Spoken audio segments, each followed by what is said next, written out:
Hi everyone and welcome to Jane Talks Real. Today we're going to be looking at the worst things that America's Next Top Model has ever done.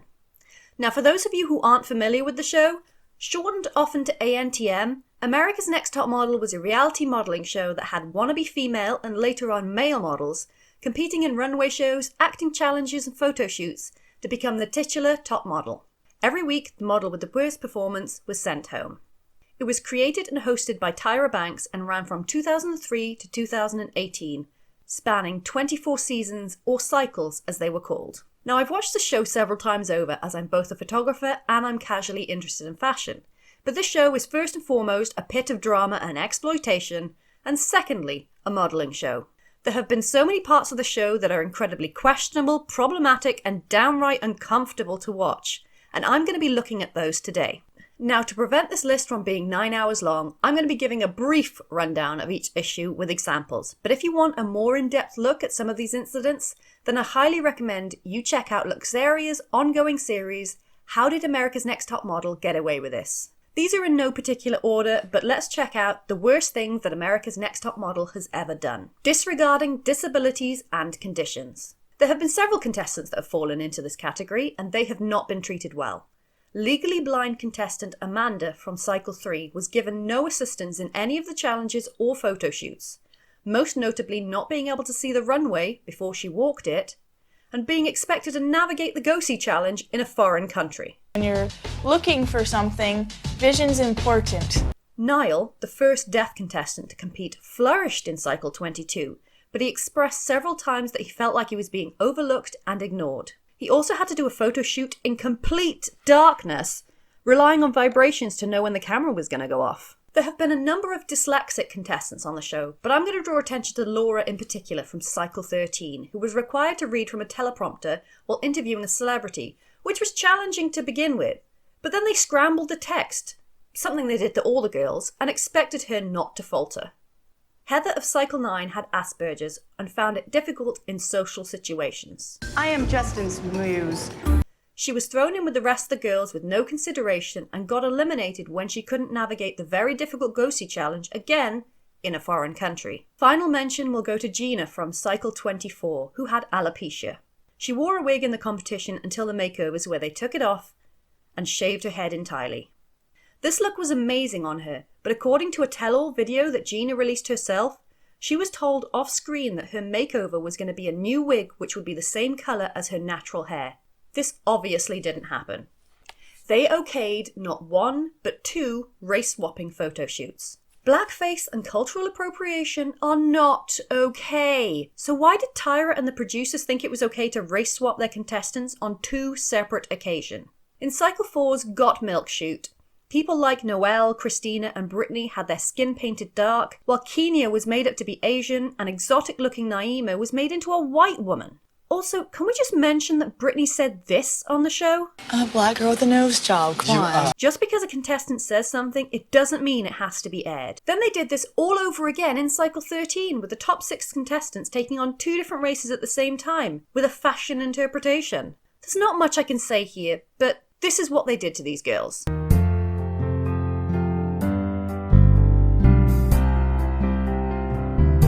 Disgusting. Allowing the mean girls to get so far. Every cycle had a villain, whether they were edited that way or they just came in being nasty. For drama purposes, they kept these mean girls in as long as possible, but it just came across that if you're a bitch, you'll go far. These cycle villains included, but weren't limited to, Robin, Camille, Jade, Renee, Erin, Alexandria, Kristen, and Jordan. Just going to put it out there that Jade was the worst contestant in any iteration of Next Top Model. Yes, even worse than Louise from the British Invasion. Letting Tyra make fun of people. Tyra Banks is... what can I say about her? She was allowed to get away with so much on this show. Remember when she faked passing out to introduce an acting challenge? But her making fun of the contestants, more often than not for their accents, was just hard to watch. I'm just going to let this montage play. I love your accent, Miss Lacey. So let's just bleach your eyebrows, honey. I know you talk like this. And I'm so psyched to be here. Are you really? But why are the ants there? Oh my God, I am so happy to be here, Tyra. gosh, I think if I had some blonde platinum, so platinum, it looks almost white, Tyra. I really feel like I can handle that. Don't preach diversity while making people self-conscious about the way they speak. Allowing sexual assault and harassment to happen. Kenya from Cycle 4 expressed discomfort when a male model was grinding against her and making inappropriate noises, and was told to basically get on with it because that's the modelling industry. No it's not. That's sexual harassment. And can we talk about poor Adrian from Cycle 1, who was sexually assaulted during the Go-See challenge, making her miss an appointment? And all that happened was Tyra told her off for not making the Go-Sees. I'm not even going to show the footage, I'm just going to play the audio. This man walked up to me in the street and like brushed my leg like there was something on my knee. I thought, oh, there might have been something on my knee. Then he proceeded to try to shove his hand up my skirt towards my crotch. So I was really upset. I mean, I was right there by the agency, but I couldn't even go in. And then there's Jada, who got eliminated for a bad commercial. But why did she have a bad commercial, I hear you ask? Oh, you know, she was just paired up with a racist model who didn't want to kiss her for the shoot because she was black. But did they get a replacement model? No, of course they didn't. They made her do it anyway, and unsurprisingly, she couldn't perform to the best of her ability. Disregarding health and safety. As someone who does health and safety as part of their job, watching ANTM sends shivers down my spine. The dangerous bullshit that they subjected these girls to was just inexcusable. Danielle broke herself walking on ridiculous heels. Alexandra got knocked clean off the runway. There was no reason at all for all of this. Then on top of that, Carrie D started convulsing in a pool of water. Michelle got an invasive bacteria on her face. And Justine and Heather both collapsed due to a lack of food and water available. Exploiting tragedy. 2 contestants have experienced the loss of a loved one during their time filming on the show, and both were subjected to death-themed photo shoots shortly after. Kaylin was put at the bottom of a grave after finding out a friend from her childhood had passed away. And JL, in the episode following the news of one of her best friends dying, had to pose as a dead body. If you look at the final image of Kaylin, you cannot tell she's even in a coffin or at the bottom of an 8-foot grave. Even if they were going to make her go ahead with the shoot despite her loss, her photo could have easily been taken in a studio and no one would have known the difference. As for JL, the shoot should have been scrapped entirely and replaced by something else. Unacceptable. The body shaming. Well, here we are talking about Kenya again. This poor girl had a rough ride in her cycle. The competition must have been stressful, and I am definitely a stress eater. Kenya put on a bit of weight, and not only did they draw attention to it by having the other contestants comment about it, they dressed her up as an elephant for an animal-themed photo shoot. Rude. London was a contestant on the 12th cycle of the show, and she was another one that put on weight during the show's run. I thought she looked stunning with the extra weight, but they called attention to it, and she was eliminated. On the other end of the scale, Anna Maria was cast on cycle 15, and she was eliminated first. The reason being was she was so thin that she was giving an unhealthy image of modelling. Personally, I agreed, especially when she expressed that she wants to lose more weight. However, why cast her to begin with? Why put the girl through that?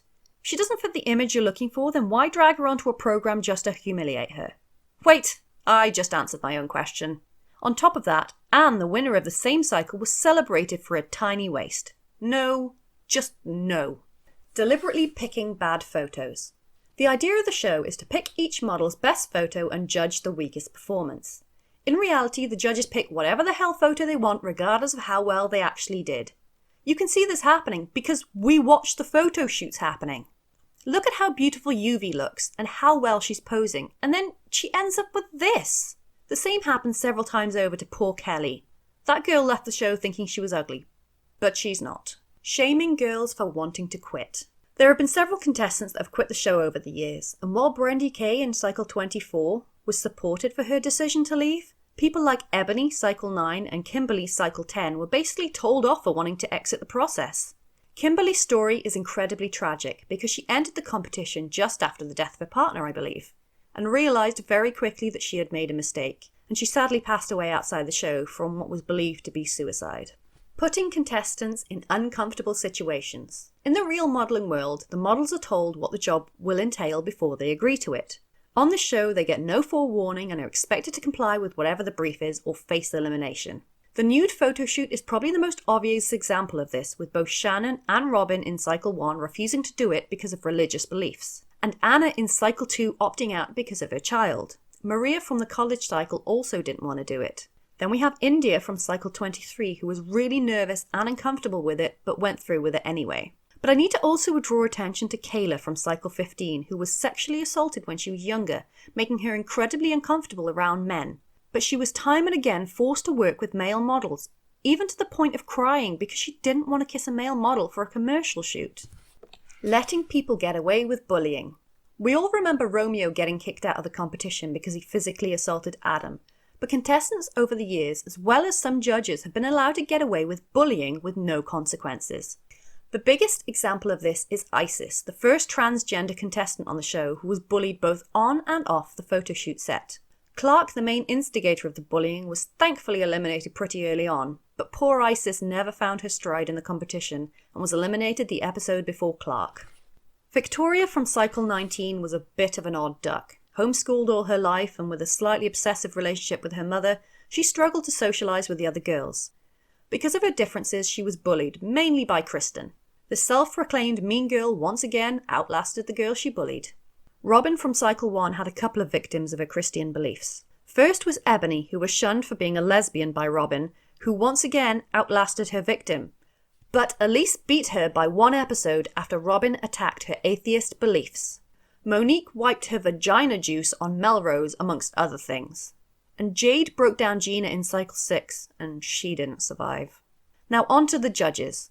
Janice Dickinson was a bully as a judge, and I could do a whole episode on her comments and nasty behaviour, but I'll just put this instance of bullying Gina up here and move on. First of all, you get your ass off and go over there. What did I do now, Gina? You can go away. Gina, no matter what, rule number 1, we never rat out our bitches. Rule number 1. The thing is, I never... Zip it! I want to explain myself at that point because it's not fair. The thing is, though, I There's never... no thing! Zip it, bitch! Zip it! You're dead in my book. Did you see Jane's face when that happened? Like, she I was know. so happy. She doesn't deserve to be happy at that. Yutsai had the audacity to call Chantel Panda in reference to her skin condition, and then proceeded to yell at her when she asked him not to. And then she was eliminated. But the biggest bully of all has to be Tyra, and how the show was allowed to go on as long as it did is anyone's guess. So there you have it. Those are the worst things that ANTM has ever done. Did I miss anything in particular, or moments that made you uncomfortable? Let me know in the comments, or come say hi on Twitter. If you enjoyed this video, then please like, share and subscribe. I'll speak to you soon, and thanks for watching.